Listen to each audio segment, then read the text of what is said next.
નેત્ર નિદાન ક્ષેત્રે અનોખો ઇતિહાસ ધરાવતી રાજકોટની રણછોડદાસજી બાપુ ચેરિટેબલ હોસ્પિટલ દ્વારા ઓખા મંડળના દ્વારકામાં 122માં નિઃશુલ્ક નેત્ર નિદાન કેમ્પનું આયોજન કરવામાં આવ્યું હતું. ઇન્ડિયન રેડ ક્રોસ સોસાયટીના સહયોગથી યોજાયેલા કેમ્પમાં 80 દર્દીઓએ લાભ લીધો હતો, જેમને ઓપરેશન માટે રાજકોટ લઈ જવામાં આવ્યા છે. ઉલ્લેખનીય છે કે આ સંસ્થા દ્વારા અત્યાર સુધીમાં 22 લાખથી વધુ દર્દીઓના આધુનિક ફેકો મશીનથી વિનામૂલ્યે ઓપરેશન કરી નેત્રમણી બેસાડવામાં આવી છે. કેમ્પમાં આવતા દર્દીઓ માટે રહેવા, જમવા અને પરિવહનની તમામ સુવિધાઓ નિઃશુલ્ક પૂરી પાડવામાં આવે છે. દેવભૂમિ દ્વારકા જિલ્લામાંથી અત્યાર સુધીમાં કુલ 8,360 દર્દીઓએ મોતિયાના ઓપરેશનનો લાભ મેળવ્યો છે. ભજન, ભોજન અને ભક્તિના ત્રિવેણી સંગમ સાથે અહીં દર્દીઓને ભગવાન સ્વરૂપ માની સેવા કરવામાં આવે છે. પર જે રાજકોટ કુવાડવા રોડ ઉપર રણછોડદાસજી બાપુ જે આશ્રમ આવેલું છે એના વિશે આપણે વાત કરીએ તો સૌપ્રથમ પરમ પૂજ્ય શ્રી રણછોડદાસજી બાપુના ચરણોમાં દંડવત પ્રણામ.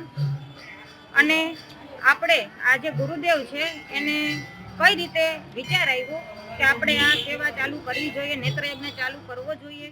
રણછોડદાસજી બાપુ જે છે તે મુંબઈમાં ચાલીને જતા હતા અને સામેથી એક વૃદ્ધ બાપા ચાલીને આવતા હતા.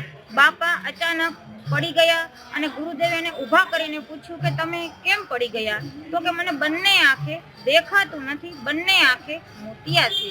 તો કે તમે હજી સુધી ઓપરેશન કેમ નથી કરાવેલું? તો કે મારી પાસે પૈસાની સગવડ નથી, એટલા માટે ઓપરેશન નથી કરાવેલું. બાપુ આશ્રમમાં નેત્રયજ્ઞની સેવા 42 વર્ષથી ચાલુ છે અને અત્યારે હાલ બિહારમાં બક્સરમાં પણ ત્યાં સેવા ચાલુ છે કે આજુબાજુના ગામમાં કદાચ એવું બને કે કોઈ મોતિયાના દર્દી હોય કે એને કદાચ પૈસા હોય ન હોય એવું બની શકે તો ત્યાં પણ અમારા આશ્રમનો સ્ટાફ ત્યાં પણ જઈને નેત્રયજ્ઞ કેમ્પ ત્યાં ચાલુ કર્યો છે.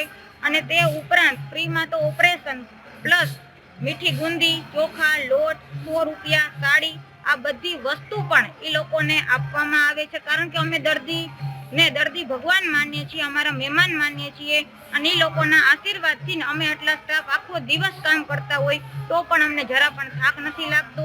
અને આ અહીંયા જે દર્દી ભગવાન અમારે આવે છે, લેવા જઈએ છીએ, પછી મૂકવા પણ જઈએ છીએ. અહીંયા અમે રાખીએ 2 દિવસ, રહેવા, જમવા, ચા પાણી તમામ ખર્ચ અમારા તરફથી સાવ મફત આપવામાં આવે છે. એટલે વધુ ને વધુ કોઈ પણ જગ્યાએ દર્દી ભગવાન જેને પણ મોતિયાના ઓપરેશન કરાવવાના હોય 1 વર્ષથી માંડીને 100 વર્ષ સુધીના કોઈ પણ વ્યક્તિને તો રણછોડદાસજી બાપુ આશ્રમમાં સાવ મફત કરી આપવામાં આવશે, 1 પણ રૂપિયો લીધા વગર. કુવાડવા રોડ ઉપર જે રાજકોટ કુવાડવા રોડ ઉપર રણછોડદાસજી બાપુ આશ્રમ અને શ્રી સદગુરુ સદન ટ્રસ્ટના ટ્રસ્ટી શ્રી પ્રવીણભાઈ વસાણીએ છેલ્લા 42 વર્ષથી અત્યાર સુધીમાં 22 લાખ જેટલા ફ્રીમાં, તદ્દન ફ્રીમાં 1 પણ રૂપિયો લીધા વગર સાવ મફત ઓપરેશન કરી આપવામાં આવ્યા છે. અને વિશ્વભરમાં એક અનોખો એક ઇતિહાસ રચ્યો છે. Indian red cross society Dwarka દ્વારા મોતીઓના આજ રોજ 122મો કેમ્પનું આયોજન કરવામાં આવેલ છે, જે દ્વારકા સ્વામિનારાયણ આશ્રમમાં કરવામાં આવેલ છે. આ ઇન્ડિયન રેડ ક્રોસ સોસાયટી દ્વારા જે કેમ્પ કરવામાં આવે છે તેની અંદર માતુશ્રી ભોગીબેન હરિદાસ વિઠ્ઠલદાસ ચેરિટેબલ ટ્રસ્ટના મેનેજિંગ ટ્રસ્ટી આનંદભાઈ ગોકાણી તેમજ પૂજ્ય રણછોડદાસજી બાપુ રાજકોટ દ્વારા આ કેમ્પના આયોજનને સફળ બનાવવા માટે સાથ સહકાર આપવામાં આવે છે. આજ રોજ આ જે કેમ્પ છે 122મો, તેની અંદર ટોટલ આજ દિન સુધી 10,280 દર્દીઓને ચકાસવામાં આવેલ, જેમાં 8,360 દર્દીઓ છે એમના ઓપરેશન કરવામાં આવેલ છે.